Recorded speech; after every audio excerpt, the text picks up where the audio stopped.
stew. I hope you're ready to talk today, JC. I'm always ready, dear. Okay. Well, welcome to the Comic Stew, episode 4, right, JC? Episode 4. Episode A New 4. Hope. Yes. I'm Aaron. I'm joined by the most famous photog I know, Mr. JC Argensinger. Thank you, sir.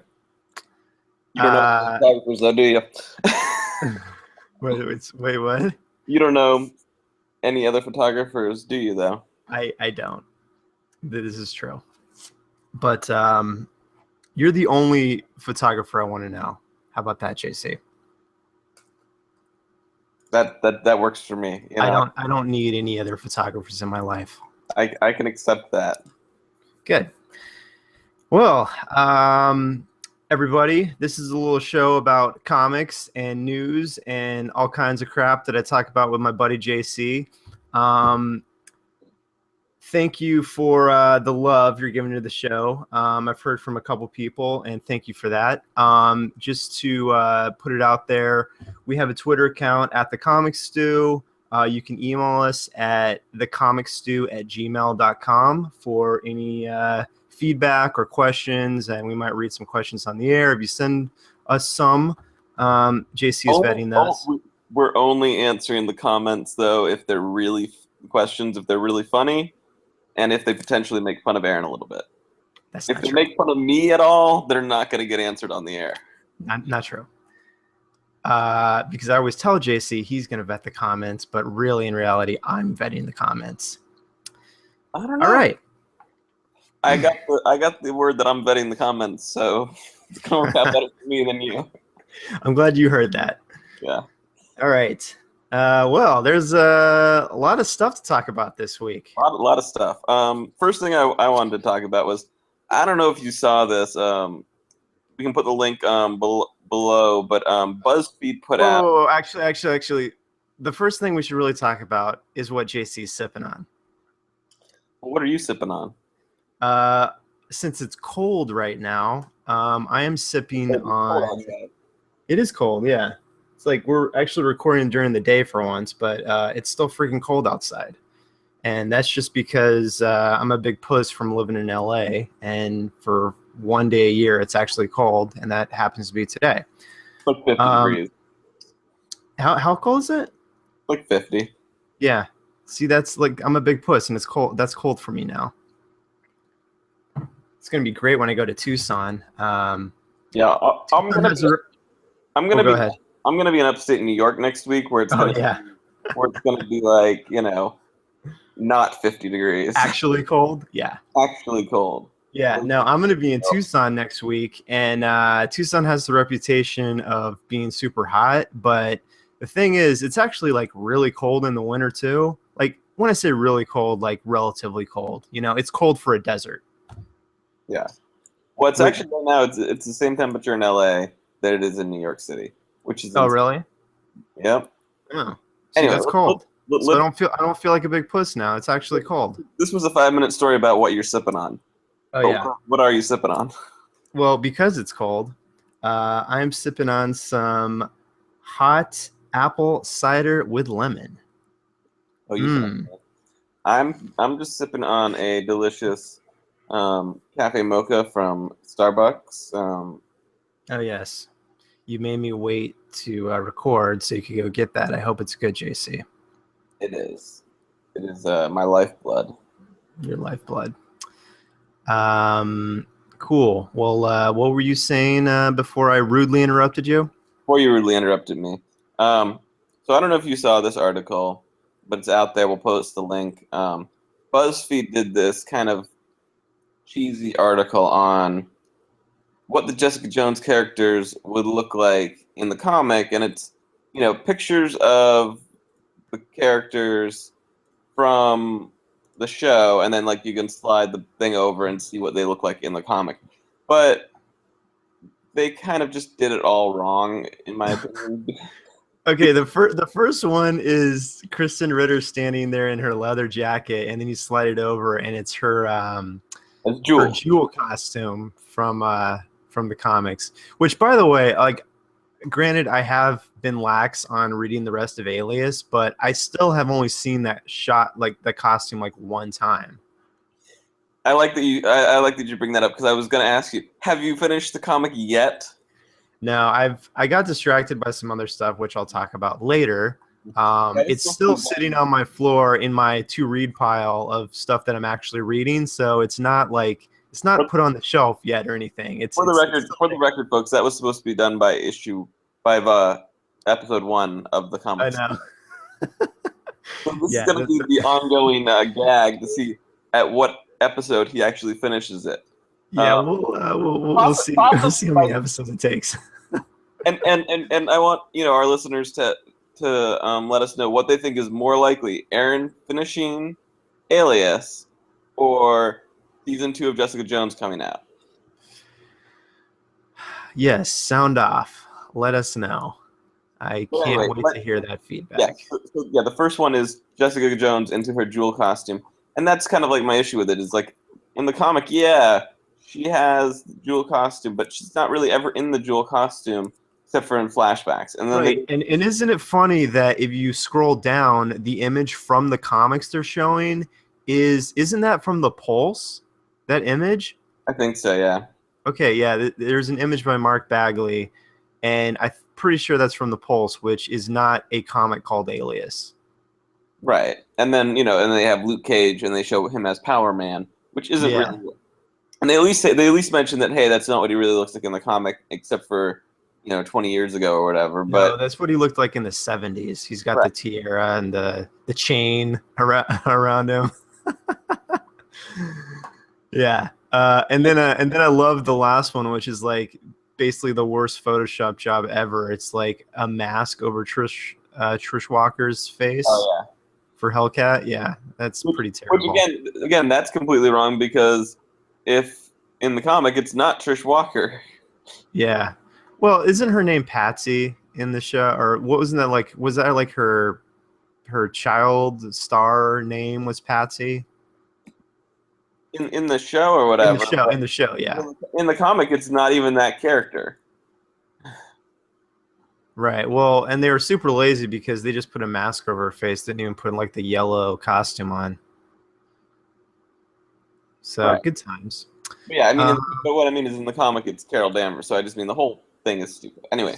So what's your point about this? Oh, and then I love the last one. They have like Hogarth is a guy in the comics, and then you scroll over and it's Jerry from the show. Right. Which again, like if you had actually read the comic, it's Matt Murdock, and I mean, like I know there is a Hogarth or whatever, but in Alias comic, it's Matt Murdock. So it would have been more amusing to do that.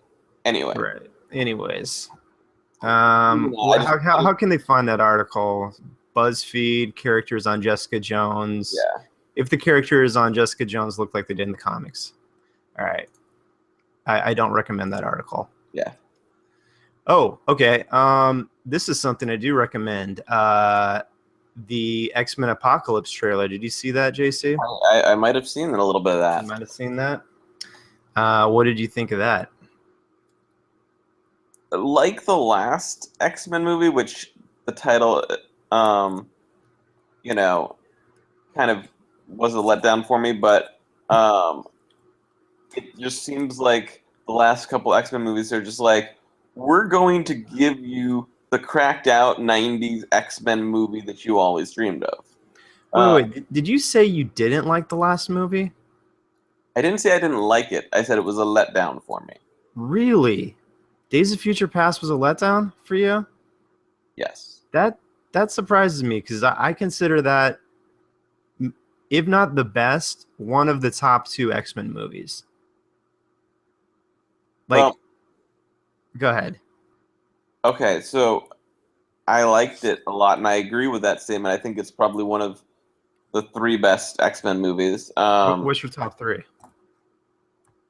Haven't really thought about it, but probably my favorite is X2. I think X2 is the best X-Men movie. I was probably going to put 1 and 2, in that, pantheon. What do you think about First Class? think that's a great movie too. That's why I'm like, Yeah.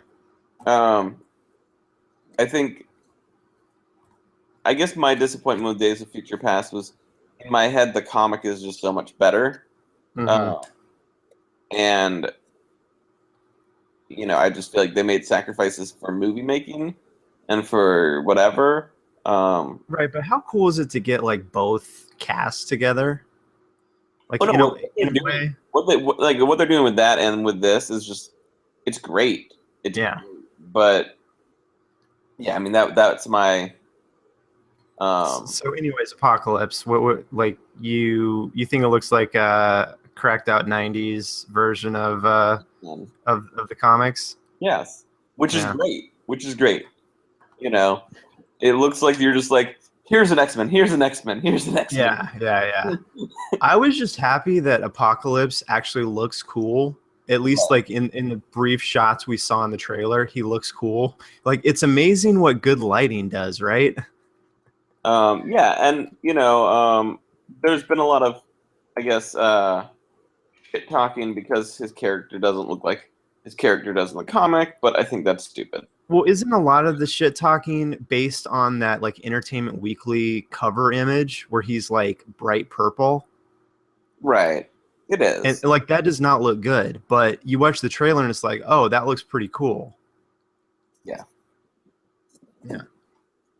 I thought it was pretty cool. I guess obviously Magneto is going to be one of the four horsemen.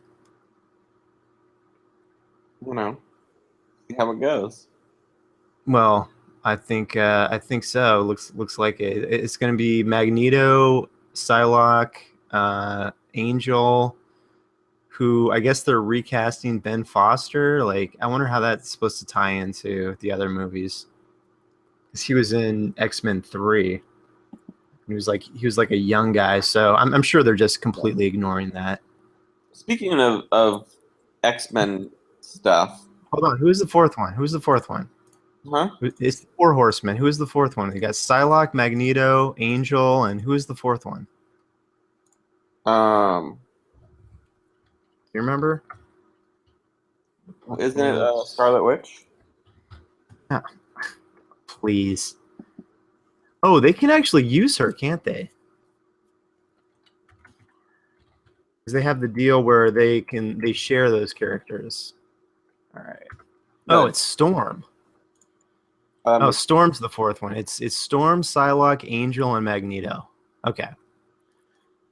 Um, you saw that the girl who plays Sansa Stark is playing Jean Grey. I did see that. Yeah. I like the cast. I think it's pretty cool.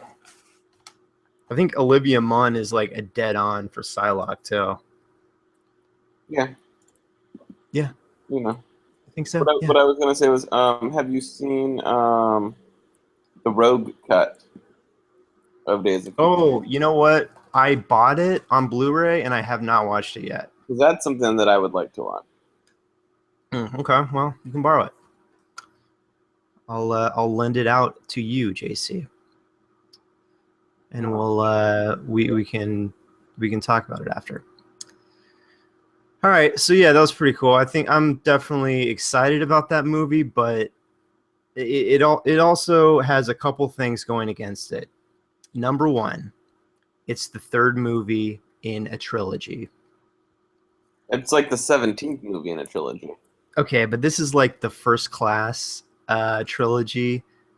Like it started with First Class, then Days of Future Past, and now this one. And this is kind of like, I think this is kind of like the big launching point for like whatever next they're doing, because they're not going to keep the X-Men in the 80s.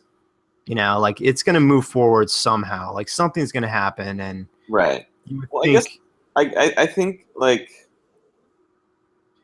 they're also just at a critical mass of like desaturation, or oversaturation rather, where they need to like, and I thought they were gonna do this with Days of Future with First Class, and then they just went all Days of Future Past, but I thought that they were going to kind of reboot the universe. And well, I'm, and but didn't they? I mean, didn't they? Because I felt like they almost made the first 3 X-Men movies a alternate history that kind of gets tied up. Well, no. What I mean is like when I say reboot, I mean clean the palette, so to speak, as far as recast everything and you know all that. Whereas obviously they didn't. They brought back all these favorite characters and stuff, which is cool. But well, wait, are you saying in First Class they did that? Because that was kind of a reboot in a way. That was like a soft reboot. Right, but then in Days of Future Past, you've got all the characters from the previous movies coming back into it. Right. And I think the point of that was just to reference and do it in a clever way and kind of tie up their story, which I feel like was accomplished. They're all in Apocalypse too. Patrick Stewart is? I believe so. That's what I've seen in the pictures. What? I thought none of the old casts were in Apocalypse, except for possibly Hugh Jackman, which, if he is, I have not heard about that. I heard there's rumors about him being in Apocalypse, but there's nothing confirmed, I don't think. Am I crazy? Maybe the cast picture I saw was from Days of Future Past. But I think it was, because I've not seen anything for any of the old cast being in this movie that's coming out. Okay. No, I don't know. I mean, I felt like they tied up pretty succinctly the old cast and their story. Like, you could kind of like put a bow on them, I think. Yeah. Speaking of notable other science fiction characters, you obviously mentioned Sophie Turner, but Oscar Isaac plays Apocalypse. He's in some small movie that's coming out this week. I don't know what you're talking about. Yeah, I don't know what it could be. Isn't that coming out today at Man's Chinese Theater? The premiere was yesterday. Oh, really? Monday night was the premiere? At Man's Chinese Theater. Oh, okay. Why was that significant? Why was that significant? Yeah. What do you mean? Wasn't Man's Chinese where the first Star Wars movie ever debuted? Oh yeah. Yeah. I wasn't sure what significance you were referencing. No, that was it. There was also a little significant red carpet meeting of Lucas and Abrams. Oh, really? That happened? That happened, which is cool. That's why I have you on the show, JC. You got all the Hollywood goings on. And apparently, Force Awakens has already gone past $100 million in advance ticket sales. Wow. Yeah. Wow.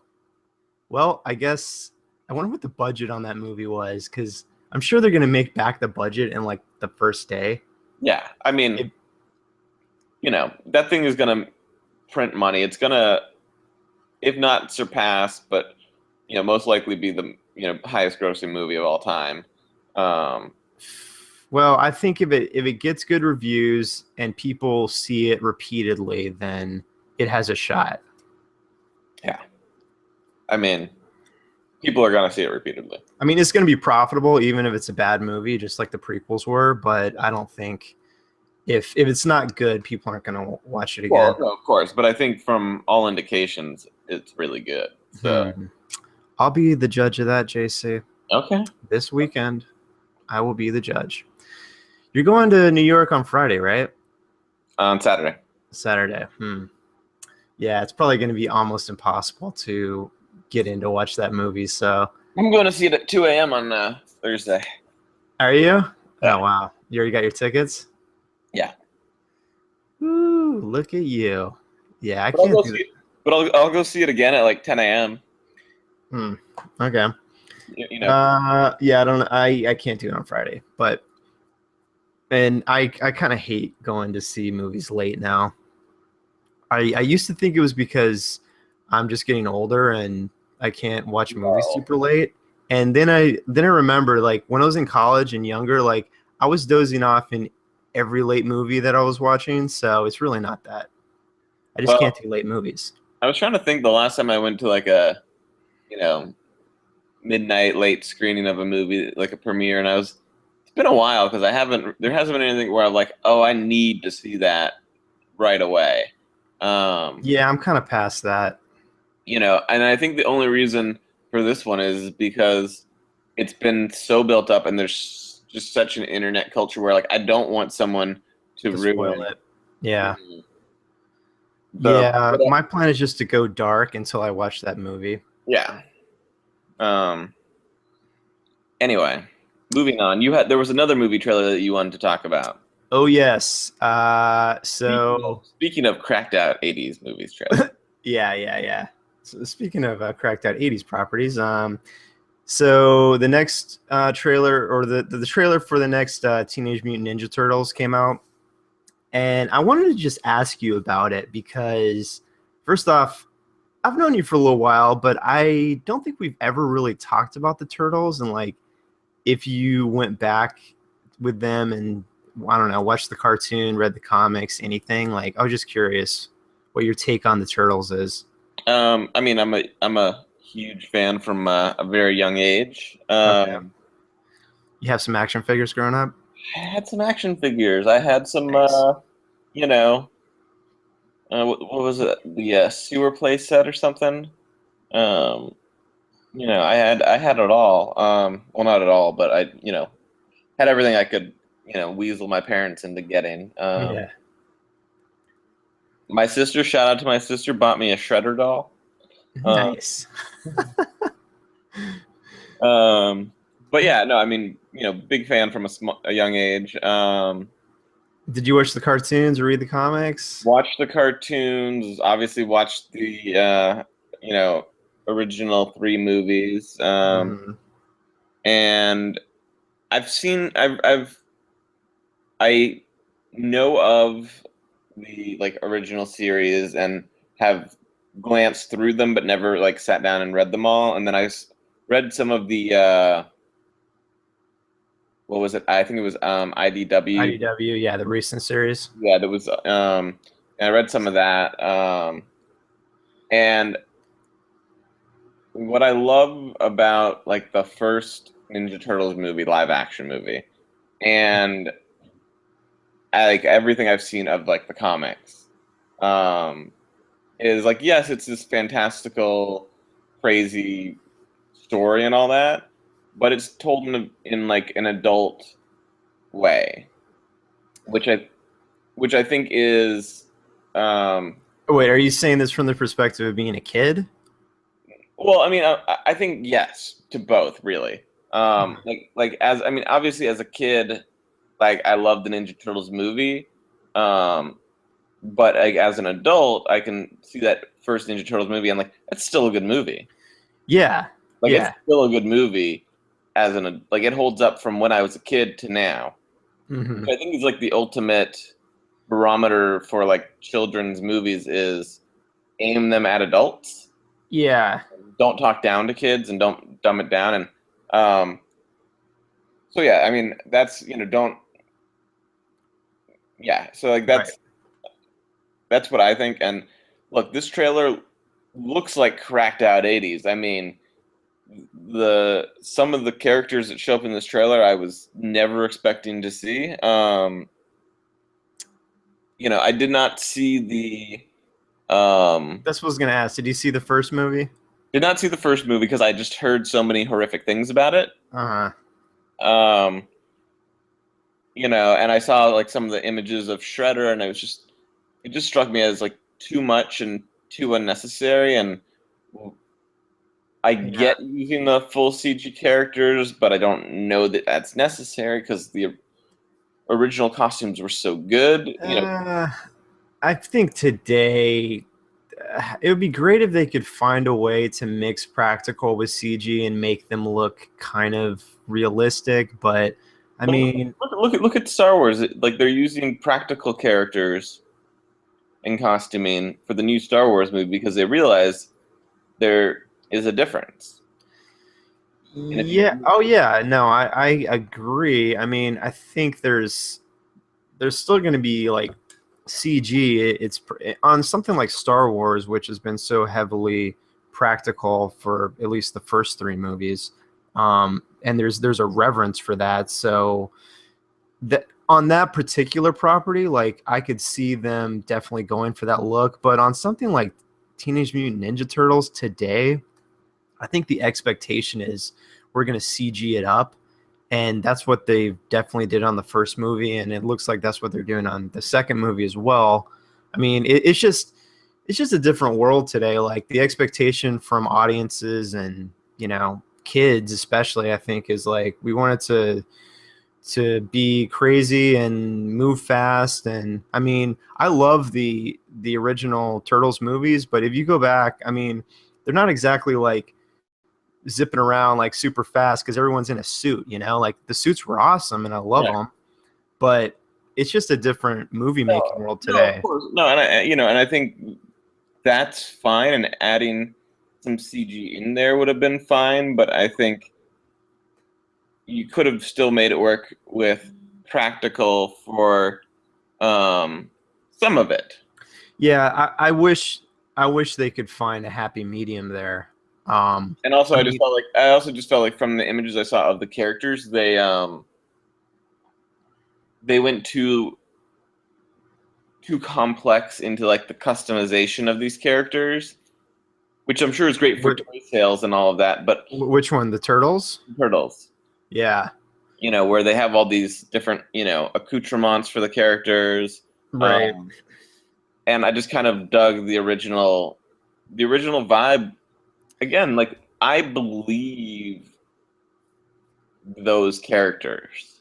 Yeah, well, the original vibe is like if you want to talk like original, all 4 turtles were in red masks. The only way you could tell them apart is from their weapons.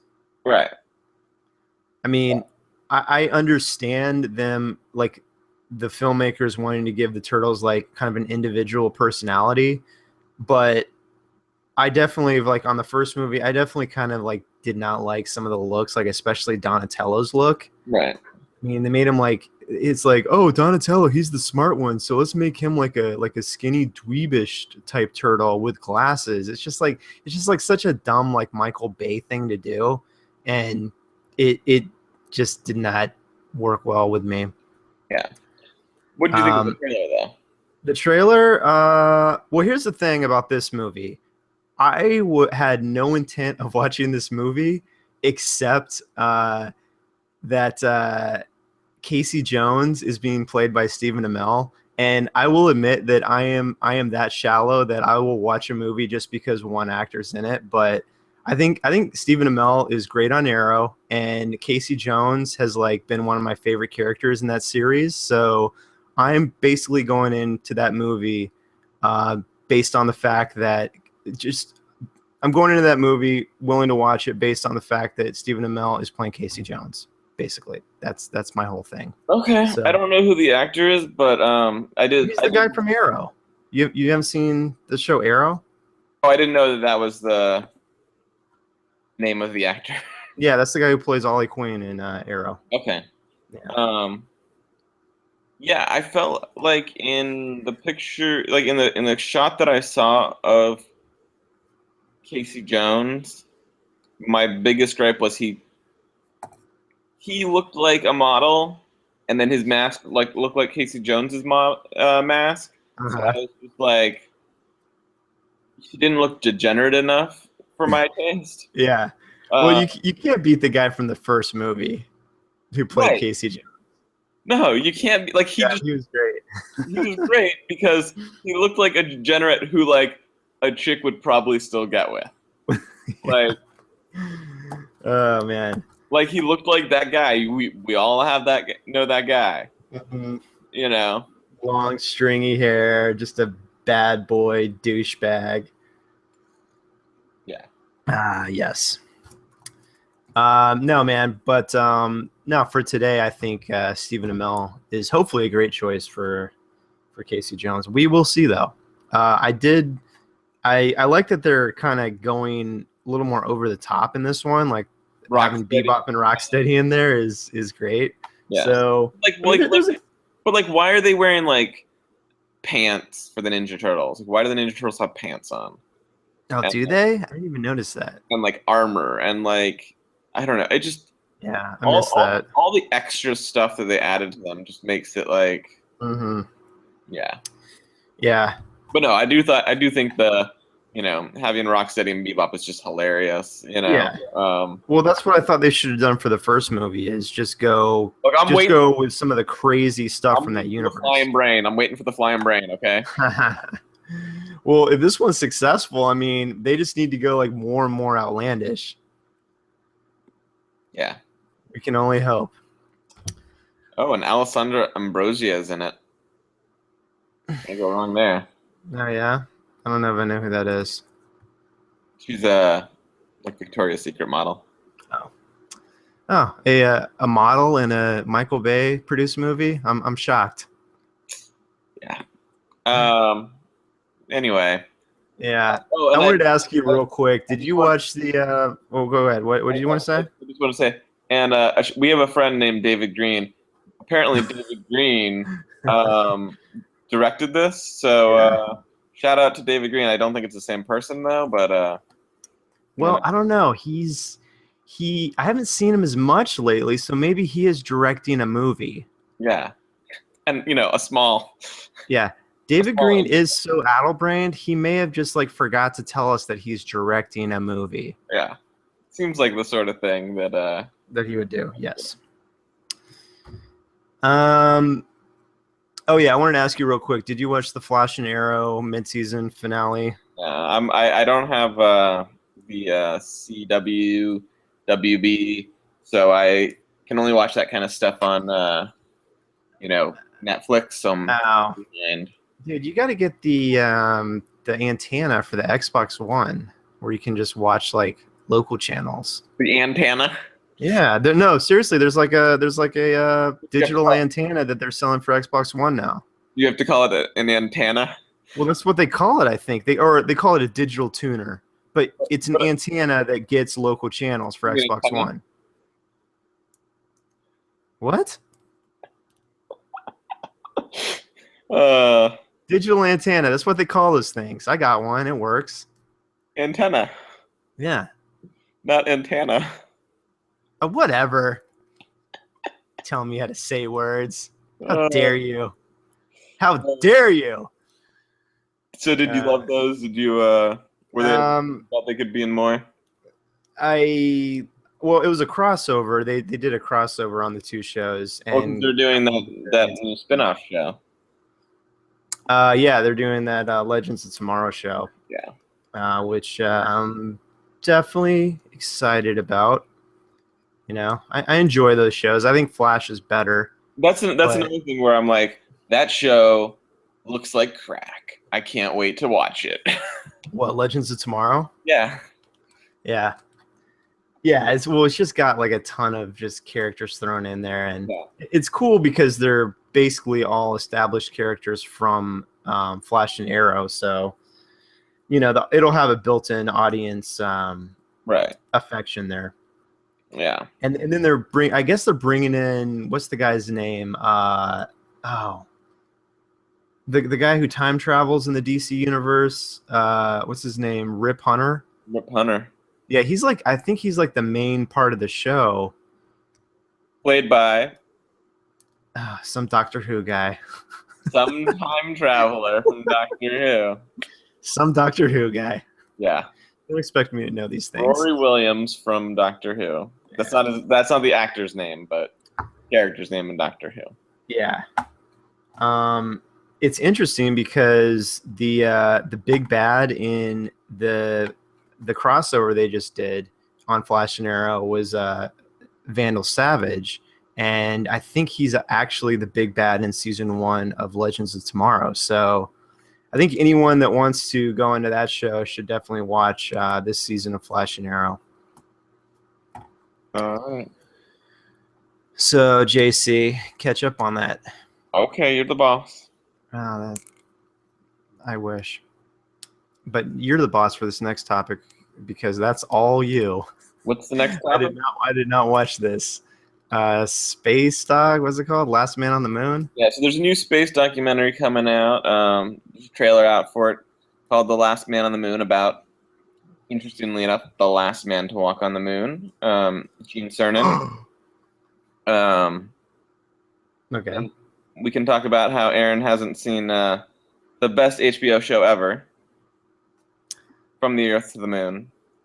No, I have not seen that. That's a documentary, right? A documentary series? No, that's a biopic series essentially. It's Oh. the if Band of Brothers is the equivalent of like the HBO equivalent of Saving Private Ryan, Mm-hmm.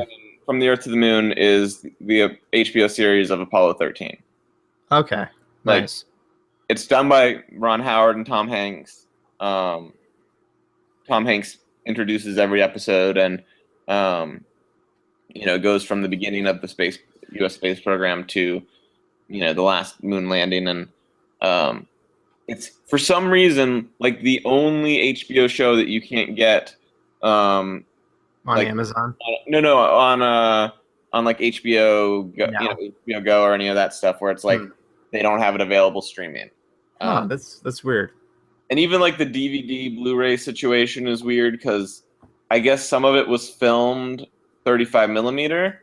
Uh-huh. But the show was presented for traditional televisions, in the square format. Right. So, like, it was presented 4:3. yeah, 4:3 because it was. Oh, so it's an old show. Yeah, it was like late. It was like right after Apollo 13.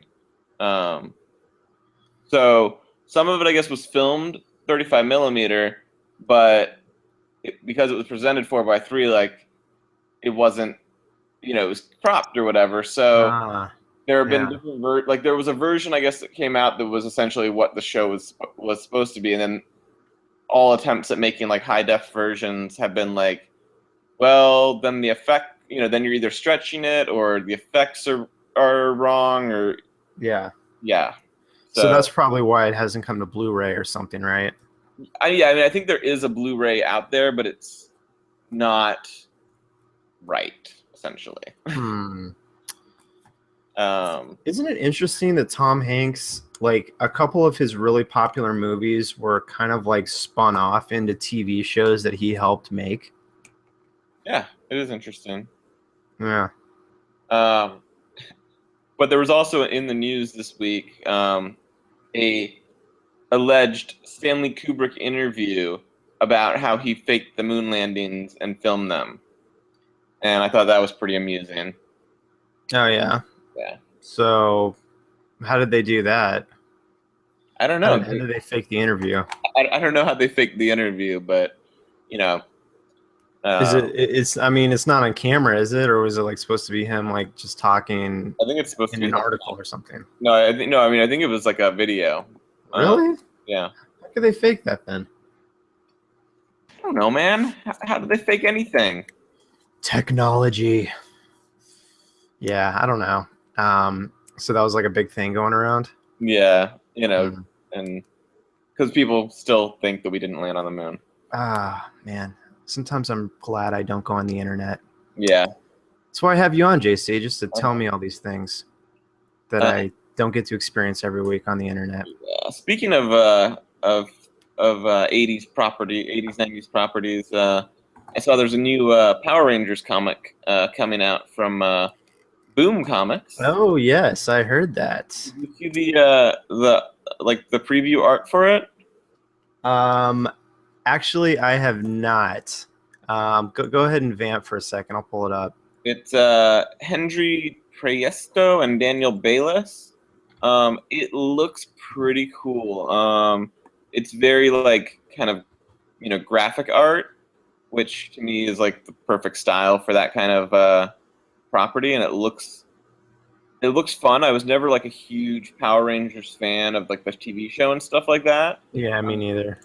But the artwork definitely makes me like gives it an appeal to me where I'm like, oh, I would check that out. And by the way, I'll let you continue, but Kyle Higgins is writing the first issue. Yeah. I guess he's writing the whole series, but yeah, Kyle Higgins, one of my fave writers. There you go.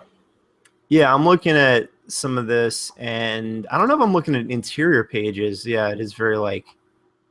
How did you describe it? Like, graphic art, like pop art. Yeah, pop art.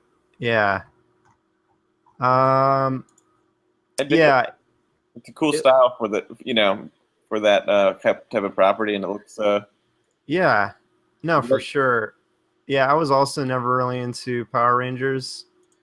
It's funny how like as kids you were into like just the most random stuff, but some stuff still like came off as cheesy to you, and that was Power Rangers for me. Yeah. I also saw another. We're just going off on movie TV crap this week. Oh yeah. Do you know the Kim Stanley Robinson Mars Trilogy? Red Mars, Blue Mars, Green Mars. Those books. I think I've heard of Red Mars. Yeah. Right. Yeah. Well, and then there's two more. And it's a near future. Well, not a near future, but a future world where we're living on Mars, terraforming Mars, and that kind of situation. And apparently, it's being adapted for TV by Spike TV. Spike. What is Spike now? I mean, it's like Spike used to be like the guys channel. Yeah, right? it's like the guys channel, and I guess this is like one of their first original programming that isn't like reality. Is it still like the guys channel, or did they like rebrand it? No, I feel like that channel's been rebranded like several times. I think it's still like the guys channel. So yeah, I don't necessarily have high hopes because they haven't really adapted anything ever, and then it's a pretty ambitious property, I think, to adapt anyway. So yeah. Well, you've read the books. Does it work in a TV format? I mean, I think it's definitely something that could work in a TV format. I don't think it would work in a movie format. But I think, in a TV format it'd be great, but it would have to be done. I mean, it's been a while since I've read the books, but it would have to be done by someone who knows how to do something of that scope. I feel like because it's a real sci-fi. It's on an if Sci-Fi Channel was doing it, I'd be like, okay, like it's not going to be of like HBO quality or whatever, but it'll be done well. Yeah. But Spike having never done original programming, I'm like, other than reality, I'm like, I don't know. Well, you gotta hope that, obviously, I have the opinion that we are in the golden age of TV. I really feel like a lot of shows, like more shows than ever that are coming out, are just of really high quality. Yeah. And you just gotta hope that when a network dives into original programming like that, they are taking stock of the landscape and they're like, okay, here's the bar. We have to hit at least this bar of quality. And I have hope for what you're talking about with this. I mean, because if it's going to be good, I hope it's good. And there's also another sci-fi show that's coming out on SyFy, the Sci-Fi Channel, which is based off of some novels. Which one are you speaking of? The show is called The Expanse. Okay. And all I did was watch the trailer. Apparently, the first episode, I believe, is premiering tonight, which is a Tuesday, Tuesday the 15th. No, the first episode. Well, I think it debuted in a theater somewhere. Yeah, I mean, I think they actually, like, the first episode is available, like, streaming. Oh, okay. Right now, like, you can watch it on YouTube. Well, I guess on YouTube, really? Like from Sci-Fi Channel. Like, okay. I guess, all right, cool. Well, that's probably the best way to watch it then. But I think it is also premiering tonight on SyFy. And they may be premiering the second episode tomorrow night. That sort of thing would make sense. Yeah. So that's actually a series I'm looking forward to because, first of all, the trailer looks pretty good. Yeah, it looked pretty cool from what I saw. Yeah, and I've been looking for, like, the next, great, like, space opera, Battlestar-esque show. So hopefully that scratches that itch. Speaking of sci-fi shows, did you see anything about Childhood's End? No, I don't even know what that is. They've been putting like a ton of billboards all over Hollywood about this. So, it's I believe it's an Arthur C. Clarke book. Okay. And it's set basically aliens come to Earth, but instead of killing us all, they decide to save us all and end war, end disease, Right. that sort of situation. And then, well, what happens um, when there are no problems? Are they really, are their motives really good? That whole kind of situation. So Okay. it looks, it's an Arthur C. Clarke, which is obviously, legendary science fiction author. And it's getting a lot of press, so I feel like, it's probably, and the trailers look pretty good. So it's one that I'm gonna. They have like a 3-night premiere event, I guess. So with like 3 episodes in a row or whatever. So I'm curious. Nice. I'm curious to check that out. Cool.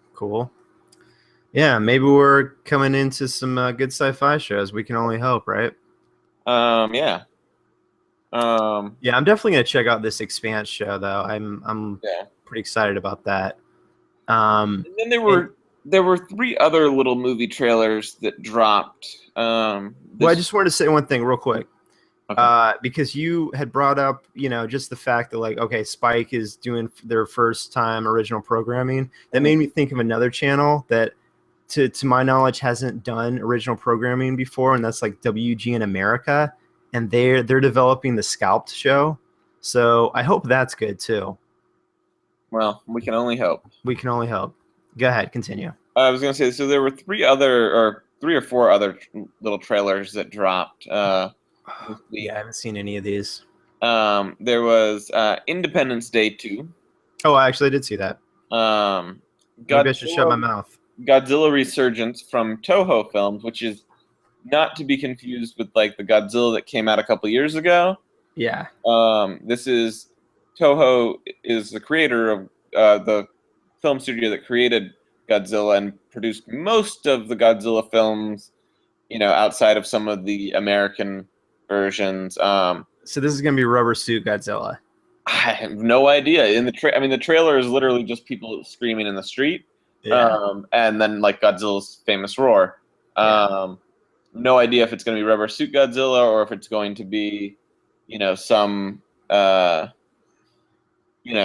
modern version. But interesting that they're taking their property back or whatever. Right. And then Fantastic Beasts and Where to Find Them, which is a Harry Potter universe movie, not about Harry Potter. Okay. This is all you, buddy. Which looks pretty cool. It's J.K. Rowling writing it, so I'm a fan of the movies, books, so I'm down to check it out. I haven't. The trailer was more of a tease, but I'm down to check it out because the movies worked. So if this works, then great. Yeah. And then little Star Trek trailer dropped. Star Trek. Oh yeah. I didn't see that either. I didn't even know that was out. I didn't know that was out until we were midway through filming this, so I haven't seen it either. Wow. Okay. But it's out there. What did you think of the last 2? Or first of all, are you a big Star Trek fan? You're more of a Star Wars guy, right? Let's be honest. I'm definitely more of a Star Wars guy. I was a big fan of. That's the correct answer, by the way. What's that? I know, obviously. I liked Next Generation, but some I liked some of the other series, the more modern series. There were, I honestly did not like all the Borg stuff because it just got a little bit tired to me. Mm-hmm. But I think what the movies have done, and the reason why you have hope for the new Star Wars movie is that JJ was like, hey, we're going to take the best elements of Star Trek, and he basically made a Star Wars version of Star Trek. Yeah, totally, and that's why I liked it. Yeah. So I mean, I definitely dug the first two movies. I liked how they played on a lot of elements from the original source material, but changed it up. And I liked we're taking back the original characters, still not ignoring the original series, but we're saying, oh, we're in this new universe because of the things that happened in the first movie. And I'm like, I like that idea, because then both get to exist, but you get to go to new places and do fun stuff, but you get to use these characters who are much more iconic and likable than trying to create some new character who would just not be as, who would either just be a parody of that other character or some other new character that you just have to create. Yeah. Yeah, I really need to watch the last Star Trek movie again, Into Darkness, because I watched it once, and that once was me taking a girl on a date who is a big Star Trek fan. It was our like second date, and I fell asleep in that movie. So there was not a third date. That's my point. I mean, I was gonna say I don't think there was a third date. No, there wasn't. I felt really bad, but I don't know why. I guess I was just tired. But it wasn't like the movie was super boring, but it was kind of slow, I thought. And yeah, I knocked out, man. I'm starting to see a lot about your psyche there. Yeah. Well, can you blame me? It was Star Trek. No, I really liked the first movie. I thought the first movie was pretty good, and I thought it was pretty clever. I like the second movie. The con was great. I thought it was great. It wasn't. I thought the first one was probably a tighter movie. Yeah. But it didn't go as many places, so it'll be interesting to see. The next one. I just like that they've gone in a different direction with the franchise, and I know for a lot of Star Trek fans out there, they're part of the reason why they like Star Trek more is that it isn't Star Wars and that it isn't nonstop action, and there are these other, and I get that, but at least for the movie franchises, you have to do that. Like, yeah, if you're making movies, they have to be somewhat of a spectacle. Yeah. If you're gonna do a TV series, then yes, you can go into the more, nuanced things that you can do in a Star Trek show. Yeah, but if you're making a movie that costs over $100 million, it's got to be about some level of spectacle. Yeah. All right. Yeah. Well, comics today. Are we going to talk about comics? Jeez, been talking about movie trailers the whole time. I just got one thing to talk about really quick, but you go ahead with what you've been reading. Well, I've been reading. I've been filling one of my proverbial holes in my lineup, which is something that you like to talk about, but I like to do. Yes, that was ironic because the thing you're going to talk about, I actually have read all 66 issues of. Well, and that's fine. But do you want me to list off the things that you haven't read? No, I'd rather not. You know what? That's just because I admit it. I'm sure there's a lot of stuff that you haven't read that I could get you on too. So let's not go down that path. Maybe. But I'm admitting it right here that I'm trying to fill this hole. It's not like, I was supposed to read, Alias. Yeah. Episode 1, and it's episode 4, and I still haven't finished it. Yeah. I reread it for episode 1. But the book that I've been reading for the first time, I should say, is Preacher. Yes. I'm reading Preacher book 1, which is the first 12 issues, and I'm like 10 issues in. Right. And really digging it. So I've been I've been reading that, in part because I know there's the TV show coming out, and I want to be a true comic book fan and be able to say the comic is so much better than the show. They ruined the comic. But realistically, reading the comic, and having seen the trailer for the show, the tone of the trailer, the actor, character, all that seems pretty well on there. But not knowing much about the comic until I read it, I was just like, "Whoa, this is awesome!" But are they really gonna do this in a TV show? I mean, Yeah. in I think it's like in issue 1, where you see an angel and a demon fucking, Yeah. which is pretty awesome. But are they going to show that to me on a TV show? Like, I don't know. Like basically all the stuff with the angels and demons. I'm like, is that going to all get cut out? Because to me, that seems like the thing that would be the first thing that they would try to cut out because it's really, really, really fantastical. But Yeah. you can't really do the show without. Like, you can't do the book without it. So Yeah. and then obviously, the one of the main protagonists is a vampire. Yeah, that's what I'm really curious about. Well, Well, when I looked at AMC's Preacher website, it does say that I'm going to read the description for the show that they have on their website. It's the story of Jesse Custer, yeah. conflicted preacher in a small town, Texas, who's inhabited by a mysterious entity that allows him to develop a highly unconventional power. Jesse embarks on a journey literally to find God, joined by his ex-girlfriend Tulip and an Irish vampire named Cassidy. So that at least is going to stay true. That sounds like the book.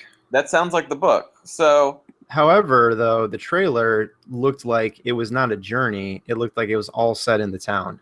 Right, which again, also like you see, like in the book,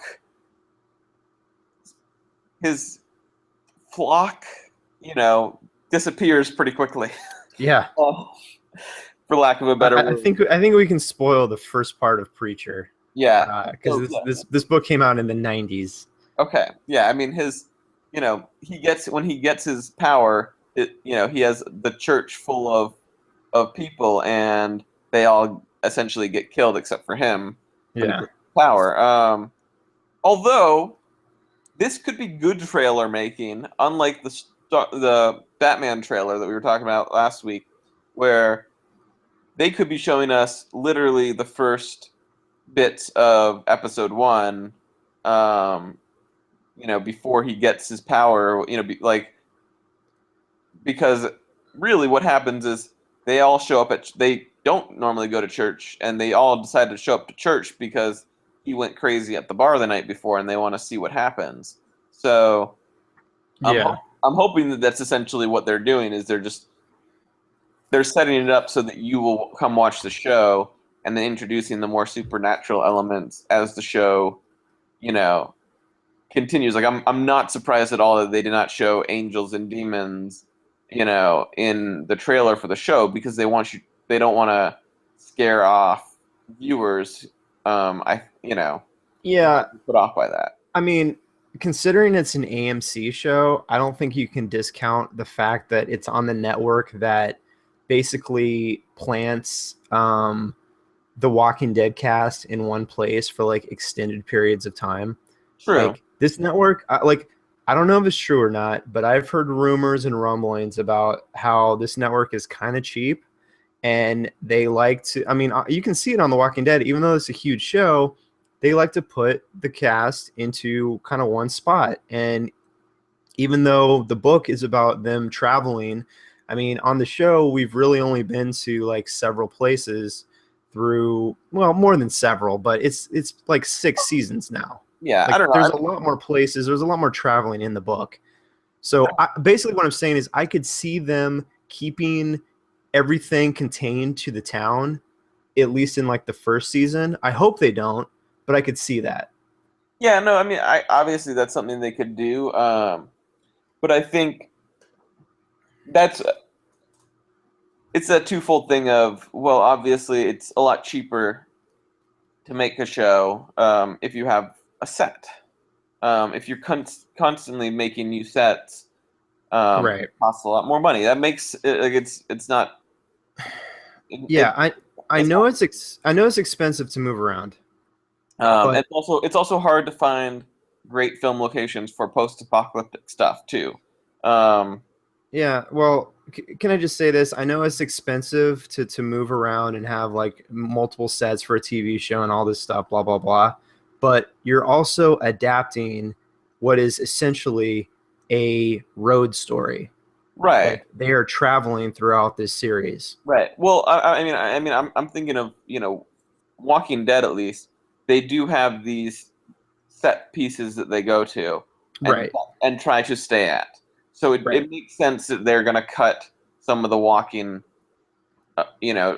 traveling to those places down and go to the set pieces because They're going to cut some of the walking from The Walking Dead.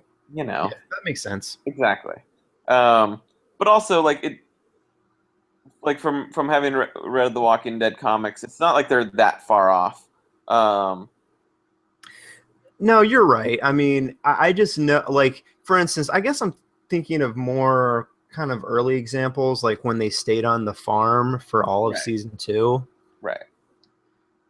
I mean, that in the book, that was like an issue.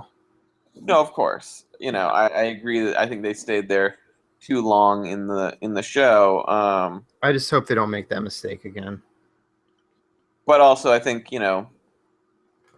they've, having watched the most recent season, I think they've just been upping the ante where, I think they're at a set piece where in the comics they stay at it for a long time. So they're likely to stay there for a long time, but they're still upping the ante as far as action and things that are happening and not keeping it. You don't feel like they're in the same place and it's boring the way you did. Yeah. And even though I did just complain about that, the fact that they don't move around as much, ironically, this last season has really has been great writing in that I want them to stay in this place. I care about like the location they're at, and like I'm like fighting for them to stay there. In my mind, like I'm hoping they are able to stay there. Right. Because it's a place worth fighting for. But that's The Walking Dead. Yeah. What did you think about the writing in Preacher? And I mean, you haven't read much Garth Ennis, right? I've read some, but I dug it. I thought I thought it was good. It's definitely very what's the word for it? It's a Well, it's very Western inspired. right. It's definitely, well, I was gonna say I feel like it's a slower read. It's not something that I feel like I can sit down and tear through like I can like one of the Star Wars comics because it's a different style. Right. Yeah, he definitely gives the characters time to breathe, and he devotes pages to that. Yeah. And I mean, plus this is like I said, this is a 66 issue series, so he explores the characters, and yeah. I need to go back and give it the old reread. I've been getting the hardcovers, and I need to. Yeah, I definitely need to reread it. It's been like 5 years or something since I've read it. Yeah. But yeah, no, I've read some of his other stuff. Some of his Punisher. Read like the Pro. Did you read what was this DC thing he did? Section 8, or that's the new series he's doing. No, he did Hitman, right? Wasn't that the DC thing he did in the 90s? Yes. He did Hitman. Yeah. You haven't read The Boys, have you? No. That's a great series, man. You need to read The Boys. Okay. I will check that out. Oh yeah, actually, it's on the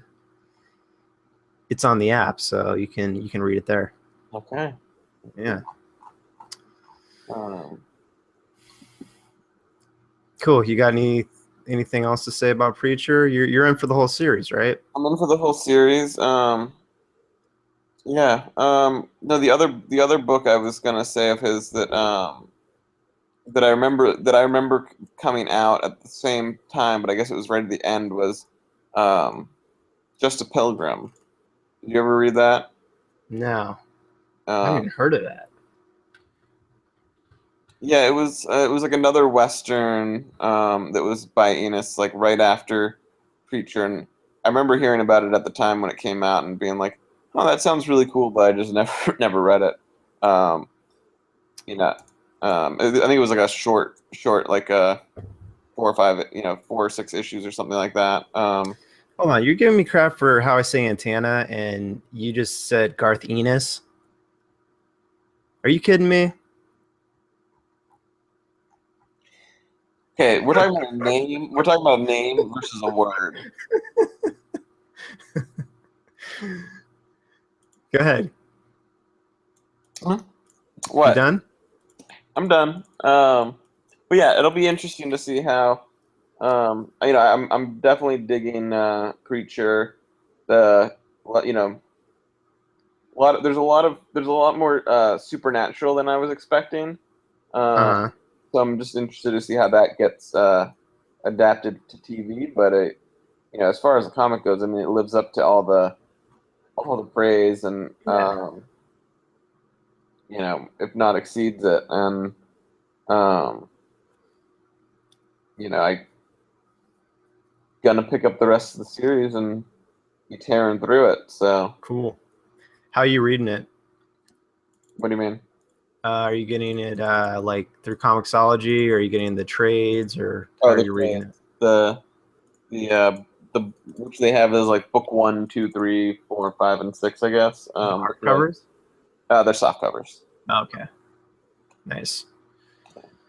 Cool. All right. Yeah. It is interesting how he just throws a vampire in there like randomly. Yeah, It's like, oh, this is a vampire. I was like, okay, cool. yeah. It's just like, and it's very like subtle and under the radar at first, and you're just like, oh, okay, it's just a vampire just chilling. Yeah. Um, yeah. So I think that's another thing wherein I hope they do it in a very similar manner to the way it's done in the comic when they do it in the show, which is very just you get it as a viewer, as a reader. You get it because you have this knowledge of like things that happen in comics and movies and stuff, where you're like, wait, this character's sleeping at night under a blanket, or sleeping during the day under a blanket, and all this, like Yeah. you're putting these things together, and you're just like, he's probably a vampire, and Yeah. then Hopefully it's like a slow reveal. exactly. Yeah. Cool. Well, I'm glad you're reading that series.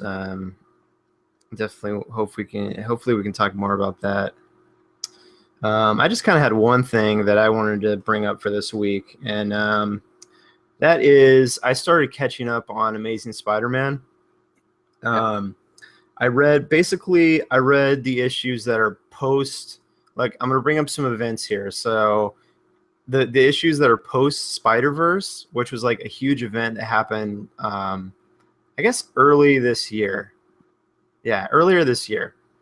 It was a big event. It basically brought in like all these Spider-Men from all these different dimensions and worlds, and like basically like almost every single version of Spider-Man you can think of kind of got thrown together in one big event. And it was written by Dan Slott. It was absolutely amazing. Like one of my favorite events just in general. It was just really, really fun, like great story. Um, Definitely people should check that out. If you like Spider-Man, just that's probably my favorite Spider-Man event ever. Um, but I had basically like read all of that and then just like moved on to other things. So I had some issues piled up. Um, and so I got back to that. I read the issues that kind of like bridge between Spider-Verse and Secret Wars. And that was only like 3 issues, but it was Peter is basically, I don't know if you know this, JC, but Peter now is in charge of his own company. He's running his own company. And the three issues before Secret Wars are kind of like it deals with like corporate espionage, and that's kind of the central thing it hinges on. But then it the villain in that is the Ghost, which is like this guy who can like phase through walls and machinery and stuff, and he's like a corporate saboteur. So pretty cool villain. I haven't seen him for a while. It's written by Slott and Christos Gage, and art by Huberto Ramos, and it's just an extension of like what they had been doing up to that point with Peter. And he was working for this company called Horizon, that was this research company that was developing like new technology and stuff, and he ended up like forming his own company. Well, actually, he technically didn't. It was Dr. Octopus who was inhabiting his mind in the series Superior Spider-Man. But basically, after Peter like regains control of himself, after that whole like story happened, he's still left with his company. So for the first time, like he's kind of running his own company, which is a pretty cool place for him.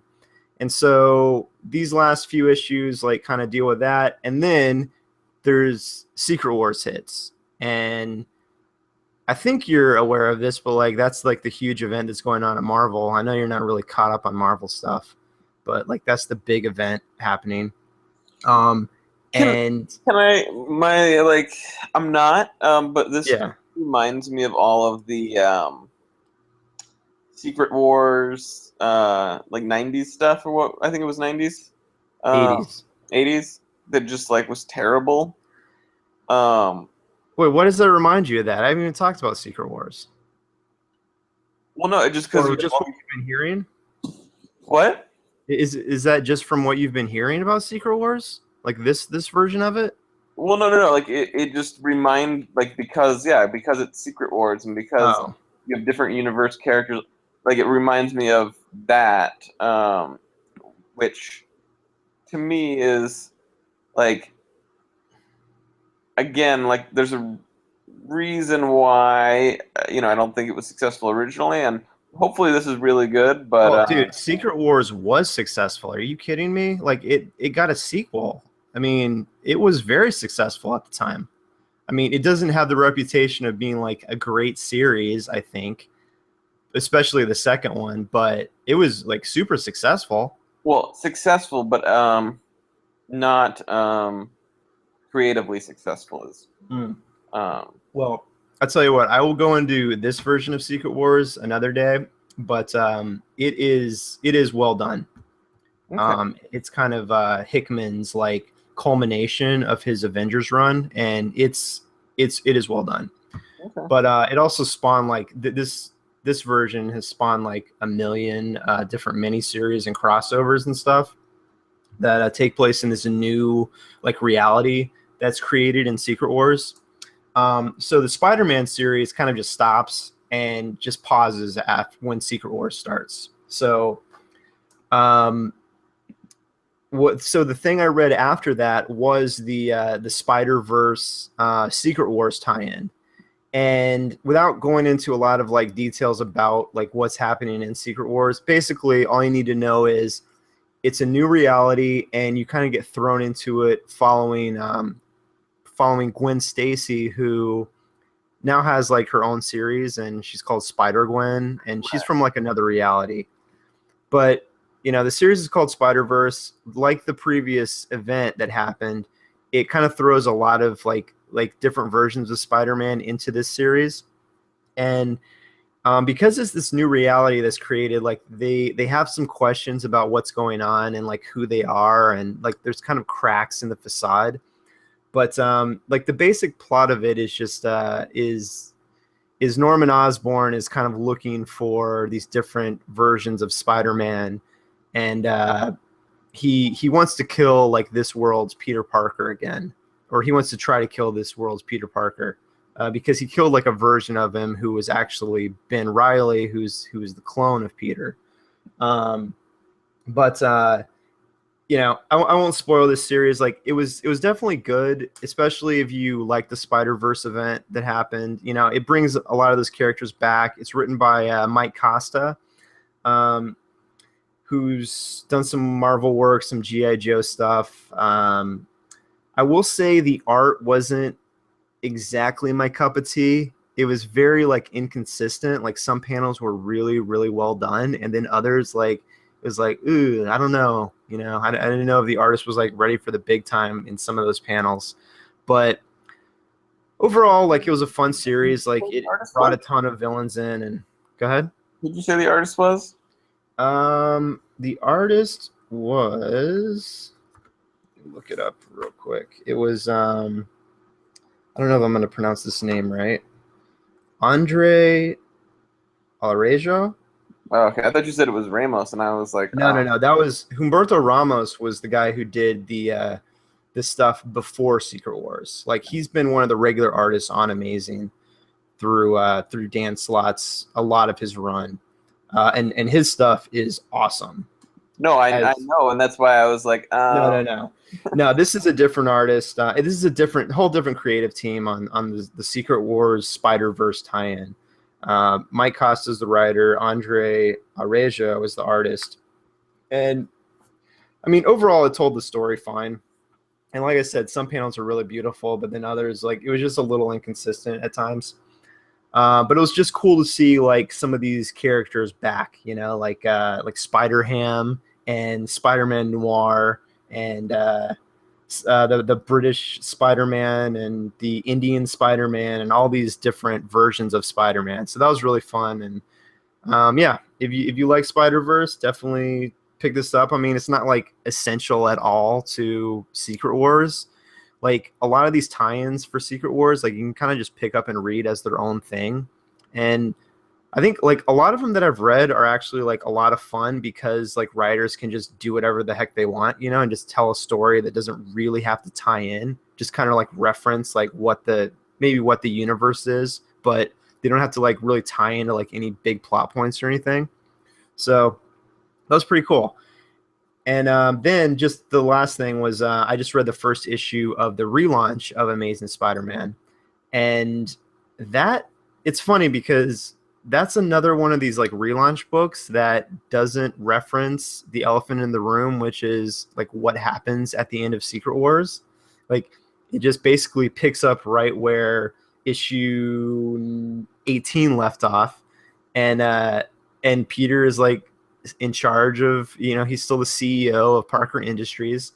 And it actually just kind of picks up like in a different part of the world. He's in China developing this new piece of technology that he's going to like introduce to the world.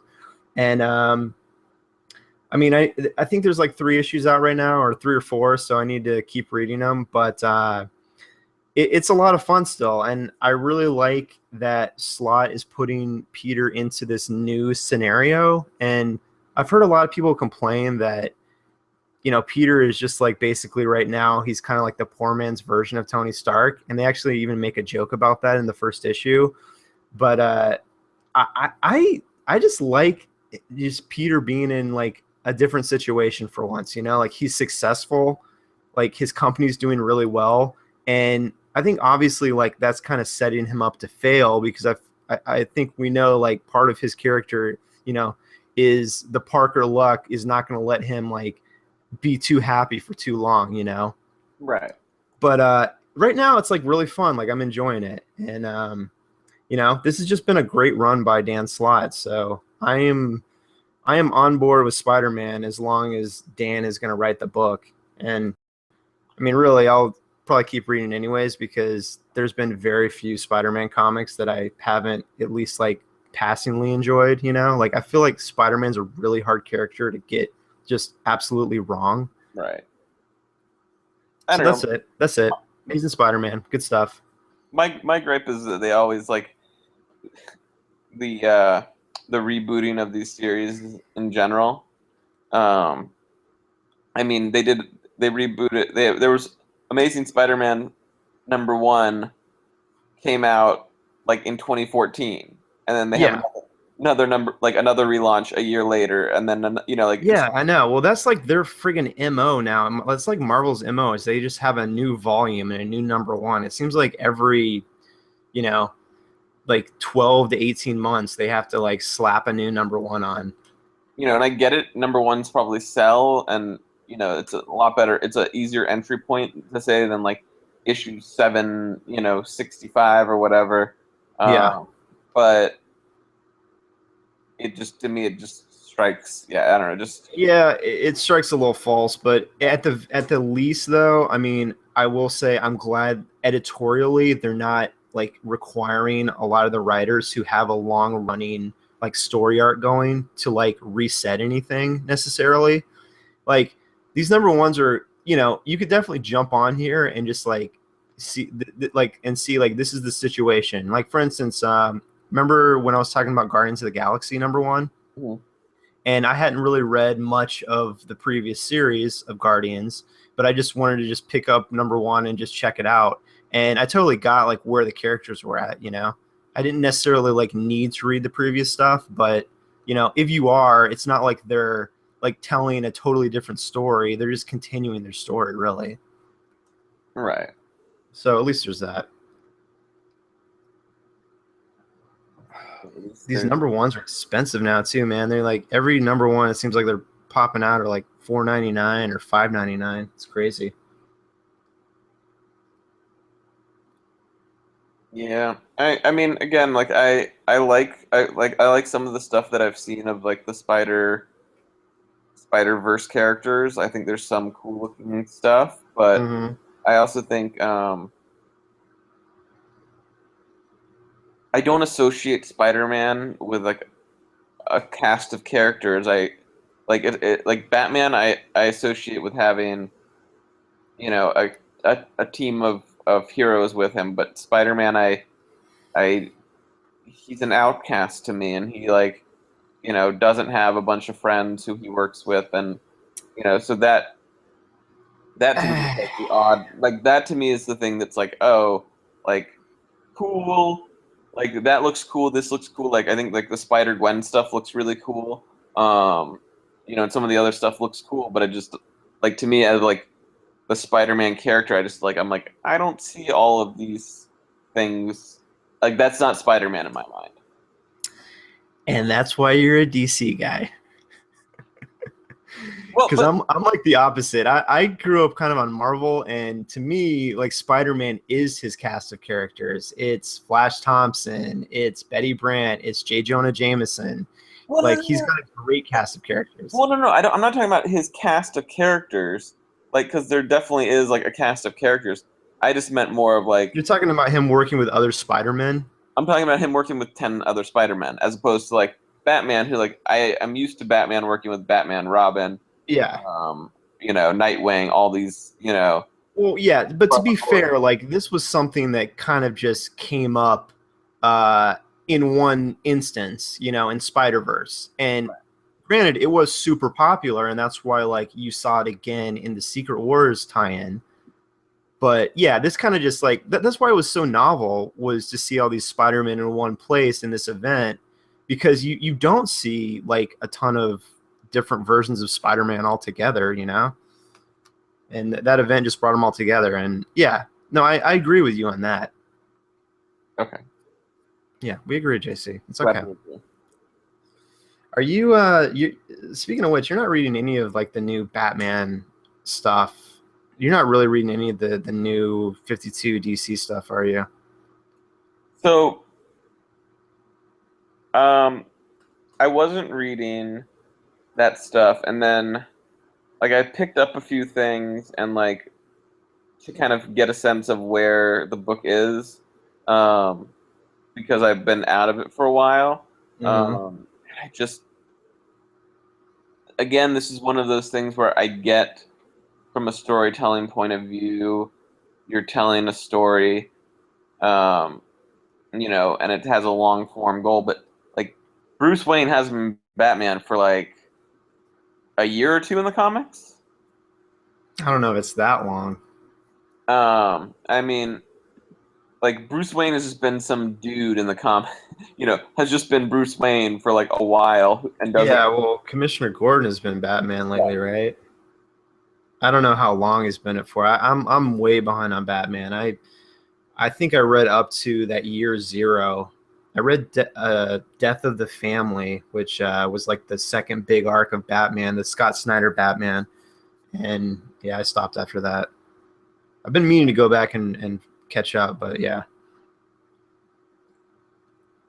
Yeah, so like, I know he had like his whole like death and return and then Yeah, that was before the New 52, the Grant Morrison stuff.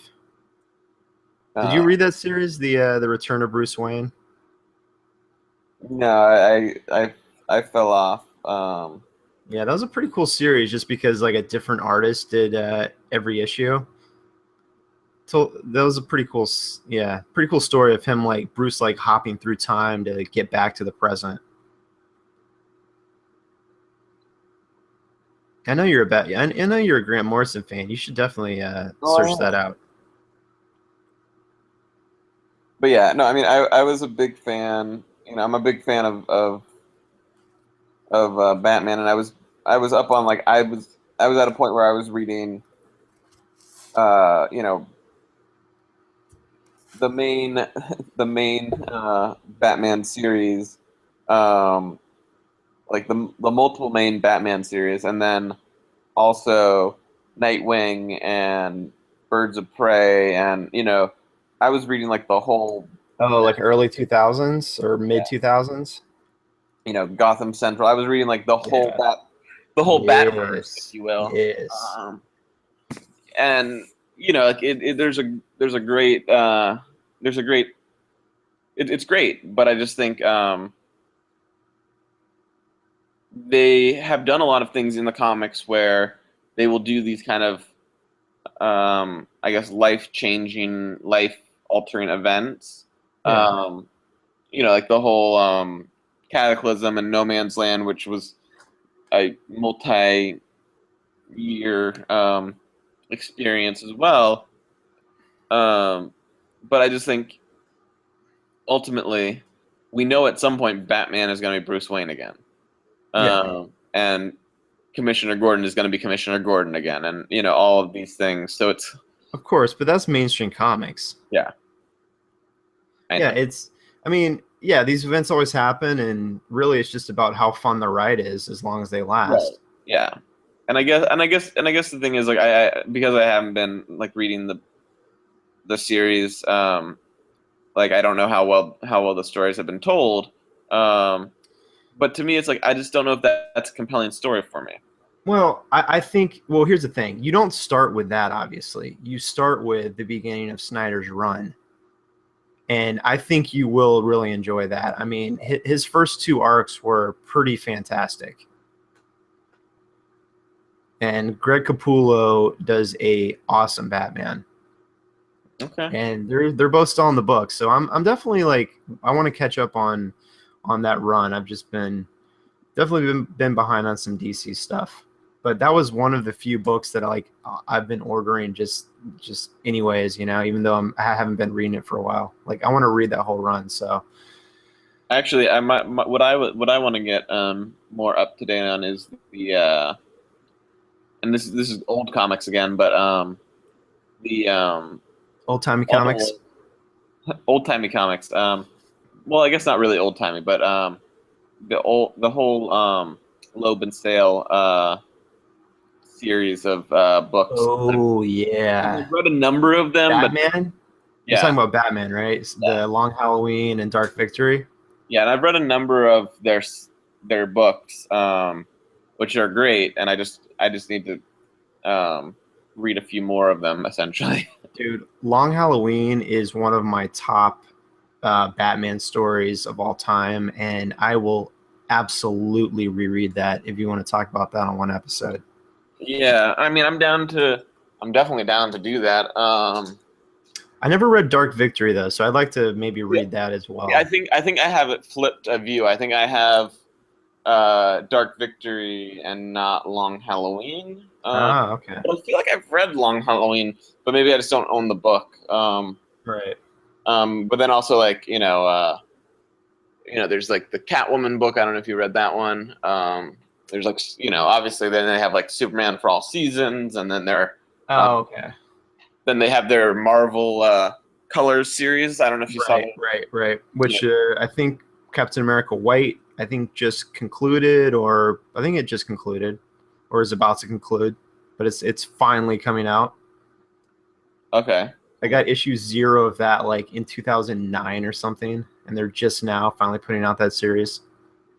Yeah. But again, like that's the type of thing where I don't know what the quality of that series in particular is, but like if that series is up to the quality of their other work, that's the type of thing I'm more than happy to let them take their time on it. I would almost rather I'm more likely to read it as a trade anyway because they're making stories. Yeah. They're not like they're making a long form story, so it's almost less important to read the issues, I feel like. Yeah, no, I agree. It's just this series has been notorious for just being delayed and delayed. I don't know what happened with Tim Sale or Jeph Loab. I mean, I'm sure they're busy guys, but it's just funny because it was originally like solicited for, I think 2009, and it's like just now that the series is finally coming out. Did you read Daredevil Yellow? You know what? I have not. I've got it. I don't know why I haven't read that series. I love Daredevil, and I do enjoy the Loab and Sale collaboration. Honestly, I don't know if I've read any of his color books. I read Spider-Man, Hulk, Captain America, Daredevil. I read they did the Catwoman series. Yeah. When in Rome, and then I read that, and then I read Hulk Gray and Daredevil Yellow as like single issues. But forever ago when they came out. Yeah. Well, not forever ago, but are those worth buying? Should I just buy those? Like, I think they have a like a compilation. Oh, really? Um. Well, now that Cap White is out, maybe they'll have like an omnibus of all of them. No, I think they have. Yeah, they have one that's Spider-Man Blue, Hulk Gray, and Daredevil Yellow as one book. Oh, okay. Now these are like 5 or 6 issue series, right? Yeah. Yeah. Now that's definitely a hole in my Marvel library. I can admit it. I can confess it. And I remember when they came out with Daredevil Yellow, it was like, wait, you're gonna do Yellow Daredevil? Because like, everyone was like, but he's red, and they were like, well, No, I think, well, obviously the interesting thing about that was I think the series, wasn't it discussing the nature of fear and Matt's like how he got his nickname and blah blah blah, and of course it's also a reference to his yellow suit, but wasn't it about like overcoming fear? I forget what the overwhelming arc of that story is. I just know it was like him and Karen Page, kind of like love story, early days and all that kind of stuff. So, Gotcha. But what I like about their stuff is like I feel like their comics are the kind of comics you could give to a comic book fan, and they're awesome. And you can give them to someone who isn't necessarily a comic book fan, and they're awesome. Right. And that to me is like, that means you're making a good story. Yeah, he's telling like timeless stories. Right. As opposed to something where I need to know what happened 6 months ago in the book. Yeah. And, the payoff is going to be in 3 years. Right.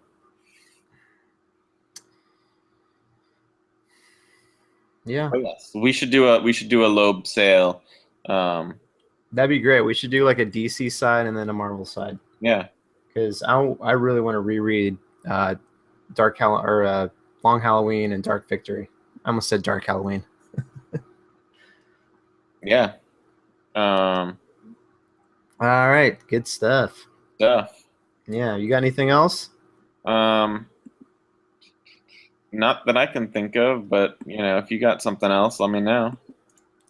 Not so much. Oh, actually, just one last thing. I just wanted to shout out someone on YouTube because if you recall, last week I was bitching about that Batman vs Superman trailer and how I thought it spoiled everything, which it did.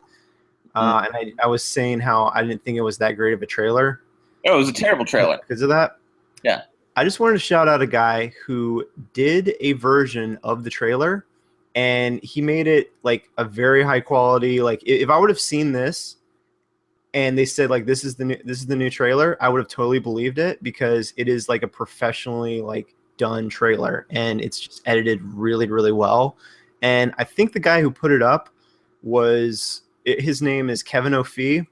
But if you just search on YouTube, Batman v Superman trailer, spoiler-free fan edit, just look that up. It's like 220, and it is a really like tight version of that trailer that does not have a bunch of the spoilery stuff in it. Right. And I actually really think it's a superior trailer to the one that was officially put out. So check that out. Absolutely a superior trailer. Oh, you watched it? Yeah, of course I did. Yeah.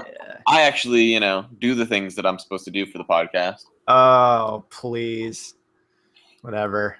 I show up. That's what I need to do. Let me know when you finish Alias. Damn it, JC. I'm about to go on vacation. Actually, maybe I'll take it with me. I'll take it with me and read it over the break. But yeah, I got deadlines, man. I got work deadlines. End of the year deadlines. Okay. Busy little boy. All right. Okay. But no, I thought it was I thought the new trailer was the opposite of like what they have been doing with the Star Wars trailers, which is don't show me much. And I thought that recut was exactly that. Show me enough to get me there, and that's all. And then when I'm there, you're gonna get you don't have to show me a trailer. Yeah. No, just get me excited. You literally don't have to tell me any if they just if they literally just put shots of Batman and Superman and nothing else. Yeah. Like you're making $150 to $200 million opening weekend. Yeah. I don't know if you ever watched the short teaser from Comic-Con. Like it never was released officially, but you can find it out there. I think so. It was like 15 or 20 seconds, and it was just Batman and Superman squaring off, just them looking at each other. And if that was the only thing I saw, I would have been there. Right. So they don't have to show everything. They don't have to show too much. It's stupid. Especially with we know who Batman. Like everyone and their mom knows who Batman and Superman are. Everyone has seen a Batman or Superman movie. You're gonna print money regardless. Like the bad trailer is not gonna stop us from going to see this movie. Yeah. Well, to just real quick, I have heard, by the way, that there's a rumor going around that the Doomsday reveal and having him in the movie is not the biggest part of the movie plot-wise. Well, that would make sense to me. And you were saying like maybe this is just Act 1 of the movie. You were saying that last week, I think, and I was like, no, there's no way. I thought that was going to be the big climactic fight, but with these rumors I'm hearing, maybe you're right. Once again, I'd like someone to note the date and time. I said maybe. I was right. I said maybe. But no, to me, that's the only thing that makes sense. Otherwise, putting him in the trailer, doesn't make any sense because we've never seen Doomsday in a live action movie. Yeah. You've got Batman and Superman. You've got us there. Why would you not why would you show us Doomsday as long as they showed him too? It'd be one thing if you showed us shadows of him or something very obscure, but where we get a sense that Doomsday is coming. But to show us as much as they did, leads me to think that it's got to be early days. Yeah. Maybe not first act, but maybe like second act. Of course, that leads me to the point of, well, if that is just like part of the movie, how much are you going to have in this movie? You're going to have Batman and Superman fighting. You're going to have a Doomsday fight, and then you're going to have something else. Well, I mean, that's a lot of story. Also in the movie, you forget about is Wonder Woman, Aquaman, The Flash. Right. Oh, yeah. Well, that's kind of my point. I mean, we talked about that last week. There's all these other characters in there. I believe now. Correct me if I'm wrong, but it's supposed to be like a 2-part movie, right? No, I think it's one part, and then they're going to be going into a 2-part Justice League, a 2-movie Justice League thing. Justice League 1 and 2, I think. Okay. See, I thought it was like a 2-part Batman Superman. Which I think Zack Snyder is filming that.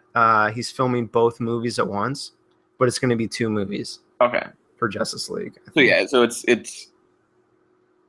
it's Justice League Part 1 of 3. Basically. Maybe, yeah. I could very well be that. I mean, it's in the title. I mean, you have all the Justice League in this movie, so yeah. See, I was definitely just excited about, the Dark Knight Returns type just square off between Batman and Superman, but I guess they are kind of setting this up as their like springboard into Justice League. So yeah, I don't know. We'll see. When's that movie coming out? March?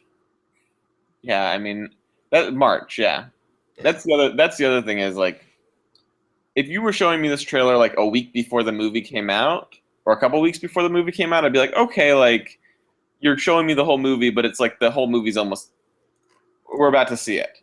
But now we have like 3 months where we've seen the whole movie, if this is the whole movie. Yeah. So God willing, it's only act 1 or 2, and there's something big. I hope so. Yeah, I hope so. We will see. So, but speaking of that, you're a big Flash fan. What do you think of the Flash casting? I like the Flash from the TV show, so I'll reserve my judgment until the movie version. But have you heard of the casting? Away. Yes, Ezra Miller, right? Yeah. Isn't that the kid's name, Ezra Miller? Ezra Miller. Yeah, I haven't seen him in anything, so I don't even really have any informative an opinion. I did watch an interview where he kind of like praised the TV show, and he was like excited about like the show and his version like being in this other universe, and he was like, I don't know, it was kind of funny how he was like jumping around and all excited. So I mean, at least he's like enthusiastic about the role. Yeah, and apparently Jenna Malone as Barbara Gordon.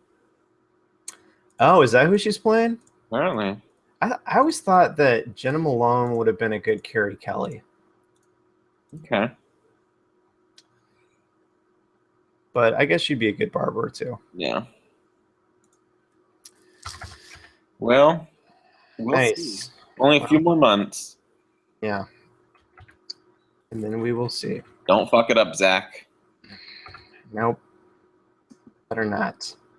All right, JC. Aaron. Got anything else? You got anything else? I really don't. I'm glad we could record this now because it's going to be real busy later in the week. So yeah, glad we're getting this out. We're going to have one more episode before Christmas, and then it's going to be happy holidays, everybody. All right, everyone, go watch Star Wars, and oh yeah, watch that little movie that's coming out this weekend. That little indie flick. Yeah. Let us know what you think of that indie flick, because we might talk about it next week. I guess maybe. Maybe. All right. Well, thanks everybody for joining us. Once again, you can find us at thecomicstew.com. It's our hub. You can email us at thecomicsstew@gmail.com with any questions or comments. JC will vet them. But really, I will. Twitter at @thecomicsstew, and we're also on YouTube. So check us out there. For JC, I'm Aaron. JC, last words. I'm JC. You're Aaron. I said for JC, I'm Aaron. I'm trying to be like a real radio host. You know, every time you do that though, then you like step all over my part, so like it throws me off. And that just brings it back to why this is a podcast. Yeah. All right, man. Well, drive safe. Tip your waiters.